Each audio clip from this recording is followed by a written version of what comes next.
لەنێو ئەو خۆپێشاندانە باسی ئەوە دەکرێت کە بڕیارەکانی دادگای فیدراڵیەوە کە لە بەرژەوەندی میلەتی کوردای ئەڵبەتە جێبەجێ بکرین پشتگیری دەکەین. خاڵی دووەم ئەو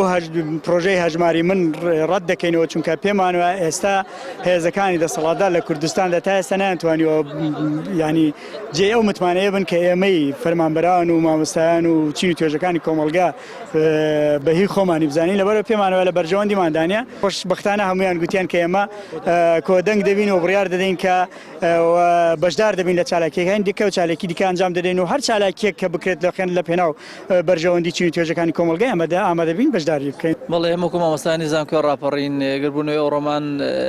بۆ چەند خاڵە کە یەک لەوانە پاڵپشتێکە بۆ سەرجەم مافقراوەین تر لە کارتەکانی تری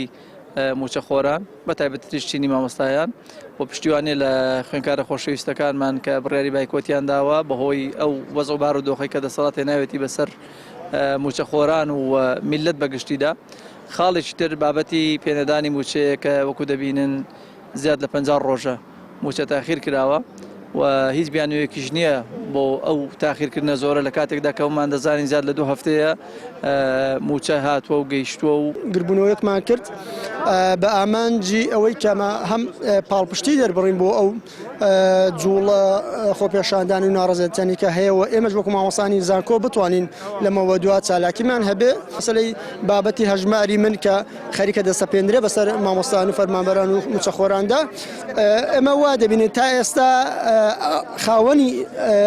خاوەنەکانی هەژماری من و ئەوانەی لە پشت ئەو بابەتەوەنە نەبوونە جێی سیقەی کۆمەڵگا مە لە ڕابردوودا ئەزمونمان لەگەڵیان هەیە بۆیە بە کۆی گشتی موچەخۆران ئەمڕۆ ئەو بابەتەش ڕەت دەکەینەوە.